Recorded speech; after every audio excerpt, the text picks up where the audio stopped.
Hello student, welcome to my YouTube channel GS study point. चलिए हमारी जो medieval history की क्लास चल रही है उसी को कंटिन्यू करेंगे, जिसमें आज हम जो है एक बहुत ही महत्वपूर्ण टॉपिक को डिस्कस करेंगे, जो है आपका दिल्ली सल्तनत। पूरे मिडाइवल का हिस्ट्री में जो है दिल्ली सल्तनत और मुग़ल काल दो ऐसे इंपॉर्टेंट टॉपिक हैं जहाँ से काफ़ी ज़्यादा क्वेश्चन आपको एग्ज़ाम में देखने को मिलते होंगे। तो हम जो है पॉइंट टू पॉइंट चीज़ों को यहाँ पे डिस्कस करेंगे, ताकि इससे संबंधित जो क्वेश्चन आपके एग्ज़ाम में पूछे जाएंगे उसको आप करने में सक्षम होंगे। दिल्ली सल्तनत को स्टार्ट करने से पहले जो है हम इसके बैकग्राउंड में चलते हैं, जिसमें हमने देखा था कि भारत में मुस्लिमों का आक्रमण होता है। उसके अंतर्गत हमने जो है मोहम्मद बिन कासिम को देखा था, साथ ही साथ महमूद गजनबी को भी पढ़ा था। उसके बाद हमने मोहम्मद गौरी को देखा था। मोहम्मद बिन कासिम और जो महमूद गजनबी होते हैं वो जो है भारत में सिर्फ इस्लाम धर्म का प्रचार करने आते हैं और भारत को लूटने आते हैं। ठीक है, अब क्या होता है, जब मोहम्मद गौरी आता है तो वो क्या करता है कि भारत में धन संपदा को लूटने के साथ साथ भारत में जो है एक मुस्लिम सत्ता की स्थापना करता है, मुस्लिम धर्म की जो है स्थापना करता है। और इसके द्वारा जो है बहुत से प्रदेशों को जीता जाता है, हमने जिसको पिछले वीडियो में देख लिया था। अगर आपने इस वीडियो को नहीं देखा है तो आप चैनल के प्लेलिस्ट पे जाइएगा और वहाँ पे आपको मिडाइवल हिस्ट्री करके एक प्लेलिस्ट मिलेगा, जहाँ से आप इससे पहले के सारे वीडियो को देख सकते हैं। तो होता क्या है कि मोहम्मद गौरी जो है जितने भी प्रदेशों को जीता होता है, और जब वो वापस जा रहा होता है तो उसके साथ जो है दास कहें या जिनके सेनापति आते हैं, कुतुब बिन ऐबक और बख्तियार खिलजी। तो इनको जो है भारत के जीते हुए प्रदेशों को सौंप के जो है गौरी कहाँ चला जाता है, वापस चला जाता है। 1206 में हालांकि उसकी जाते वक्त क्या हो जाती है, मृत्यु हो जाती है। ठीक है, और फिर उनके द्वारा जो जिन प्रदेशों को, भारत के जिन प्रदेशों को मोहम्मद गौरी ने ऐबक को और बख्तियार खिलजी को सौंपा होता है, तो ऐबक के द्वारा ही जो है वहाँ पे गुलाम वंश की स्थापना की जाती है।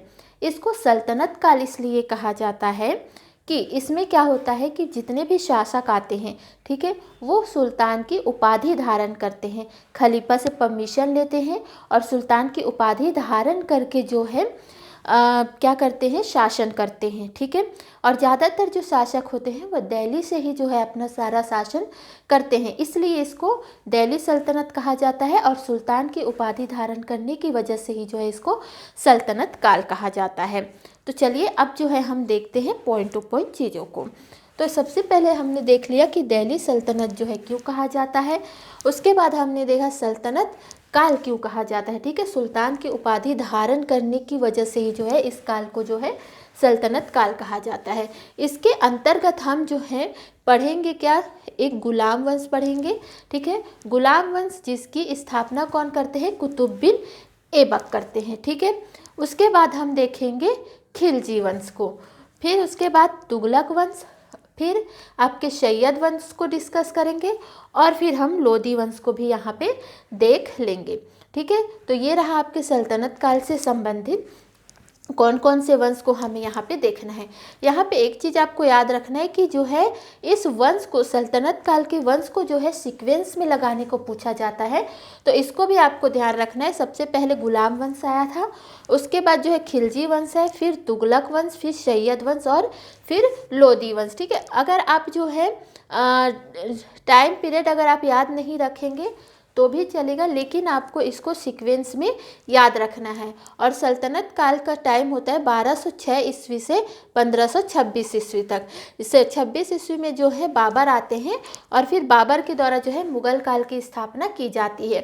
तब अब हम यहाँ पे देखते हैं आपके गुलाम वंश को। यहाँ पे एक चीज़ और याद रखिएगा, गुलाम वंश को जो है मामलुक वंश भी कहा जाता है। ठीक है, और गुलाम वंश की स्थापना जो करते हैं वो करते हैं आपके कुतुब बिन ऐबक। ठीक है, उसके बाद जो है कुतुब बिन ऐबक जो है पहले शासक होते हैं गुलाम वंश के। उसके बाद जो शासक आते हैं वो आते हैं आपके आराम शाह। ये जो है इनके पुत्र होते हैं, उत्तराधिकारी होते हैं आराम शाह कुतुब बिन ऐबक के। ठीक है, ये काफ़ी कमज़ोर शासक होते हैं। तो जो इल्तुतमिश आते हैं वो जो है इनकी हत्या करके इल्तुतमिश जो है अगला शासक जो है यहाँ पे बनता है गुलाम वंश का। ठीक है। इसके बाद जो है आपके रुफुद्दीन फिरोज शाह आते हैं। उसके बाद जो है आपके रजिया सुल्तान जो है आती है, जो कि एक महिला शासिका होती है। क्लियर है। उसके बाद देखिए दो छुटमुट जो शासक आते हैं, एक बहराम शाह, अलाउद्दीन मसूद और नसरुद्दीन। आपको जो है इसको सीक्वेंस में जो है याद रखना है, क्योंकि सीक्वेंस में जो है क्वेश्चन पूछे जाते हैं शासक से संबंधित।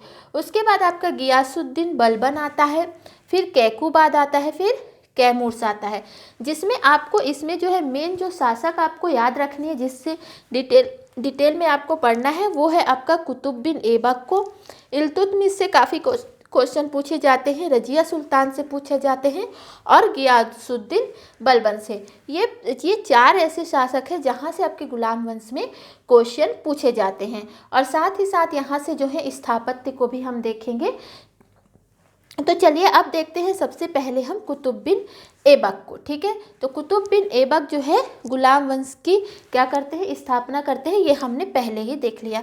ये तुर्क से आते हैं। ठीक है, और इनके जो माता पिता होते हैं वो जो है इस ऐबक को जो है काजी के, बगदाद के काजी होते हैं, जिनका नाम होता है अब्दुल आजी काफ़ी। ठीक है, इनको जो है कुतुब बिन ऐबक को जो है इनके माता पिता द्वारा जो है एक काजी को बेच दिया जाता है। ठीक है, उसके बाद जो ये काफ़ी होते हैं, ठीक है, अब्दुल आजी काफ़ी, ये जो है ऐबक को किसको बेच देते हैं, मोहम्मद गौरी को। तो मोहम्मद गौरी का जो है गुलाम बन जाता है या दास बन जाता है कौन, ऐबक। ठीक है, चूँकि ये गुलाम होता है और सुल्तान उपाधि धारण नहीं करना चाहता, इसलिए जो ये जिस वंश की स्थापना करता है उस वंश की स्थापना भी नाम भी जो है ये क्या रखता है, गुलाम वंश। ठीक है, अब मोहम्मद गौरी के पास जब कुतुब बिन ऐबक आते हैं तो मोहम्मद गौरी जो है इनको एक उपाधि देते हैं जिसका नाम है अमीर ए आखुर। तो याद रखिएगा कि ऐबक को जो है अमीर ए आखुर की उपाधि किसने दी थी,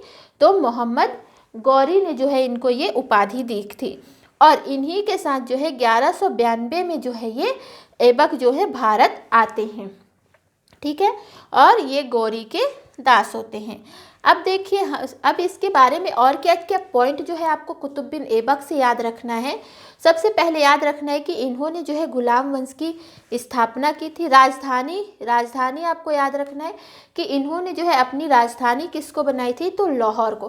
काफ़ी ज़्यादा क्वेश्चन पूछा जाता है कि कुतुब बिन ऐबक ने जो है अपनी राजधानी किसे बनाई थी, लाहौर को, या फिर ये क्वेश्चन पूछ दिया जाता है कि लाहौर जो है राजधानी जो है किसकी थी। ठीक है, तो इसको याद रखिएगा। आगे देखिए, तो इन्होंने जो है सुल्तान की उपाधि धारण नहीं की थी। ठीक है, तो बिना सुल्तान की उपाधि धारण किए शासन इन्होंने किया था। आगे जो शासक आते हैं वो जो है सुल्तान की उपाधि धारण करते हैं। इन्होंने जो उपाधि ली थी उसको याद रखिएगा, लाख बख्श। काफ़ी ज़्यादा क्वेश्चन जो है इससे पूछा जाता है लाख बख्श से। तो लाख बख्श जो है काफ़ी ज़्यादा जो है ये दानी प्रवृत्ति के होते हैं, और दानी होने के कारण जो है ये उपाधि लेते हैं किसकी, लाख बख्श की। आगे जो है इनकी उपाधि है मिनहाज उल सिराज की। इसका मतलब ये होता है कि इस्लाम का बहुत बड़ा शिक्षक होने के नाते जो है इनको ये उपाधि मिलती है। याद रखिएगा कि इन्होंने जो है कोई भी सिक्का जारी नहीं किया था। साथ ही यहाँ पे मैं ये बता दूँ कि पिछले वीडियो में मैंने जो है थोड़ी मिस्टेक कर दी थी, जिसमें मैंने आपको बताया था इक्ता जो है इन्होंने, इक्ता प्रथा जो है इन्होंने प्रारंभ की थी, जो कि बाय मिस्टेक मैंने गलती से बता दिया था। तो यहाँ पे याद रखिएगा कि कुतुब बिन ऐबक के द्वारा नहीं, इल्तुतमिश के द्वारा जो है इक्ता प्रथा जो है प्रारंभ की गई थी। क्वेश्चन पूछा जाता है तो उसको याद रखिएगा। ठीक है, इतनी पॉइंट आपको यहाँ से कुतुब बिन ऐबक से याद रखनी है। अब यहाँ पे कुतुब बिन ऐबक के जो है दरबारियों को हम यहाँ पे देख लेते हैं, जहाँ से क्वेश्चन आपके पूछे जाते हैं।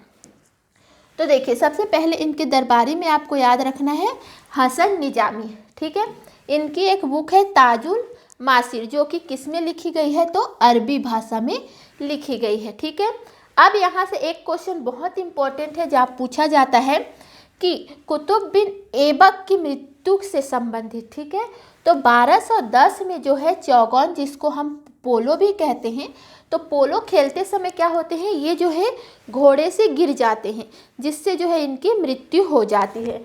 तो पूछा जाता है कि कुतुब बिन ऐबक की जो है मृत्यु कैसे होती है, तो पोलो खेलते समय घोड़े से गिरने की वजह से जो है इनकी मृत्यु होती है। आगे देखिए कि इनका जो है दफनाया जाता है, तो इनको जो है लाहौर में जो है दफनाया जाता है कि इनको कुतुब बिन ऐबक को। अब यहाँ से कुछ क्वेश्चन याद रखिएगा स्थापत्य से संबंधित, जो कि कुतुब बिन ऐबक के द्वारा स्थापना करवाई गई थी। सबसे पहले याद रखिए कुव्वत उल इस्लाम, ठीक है। कई बार पूछा जाता है ये क्या है, तो ये क्या है, ये मस्जिद है, ठीक है। और कहाँ है, तो दिल्ली में है। और किन के द्वारा बनवाया गया था, तो कुतुब बिन ऐबक के द्वारा। आगे मोस्ट इम्पॉर्टेंट कुतुब मीनार, ठीक है।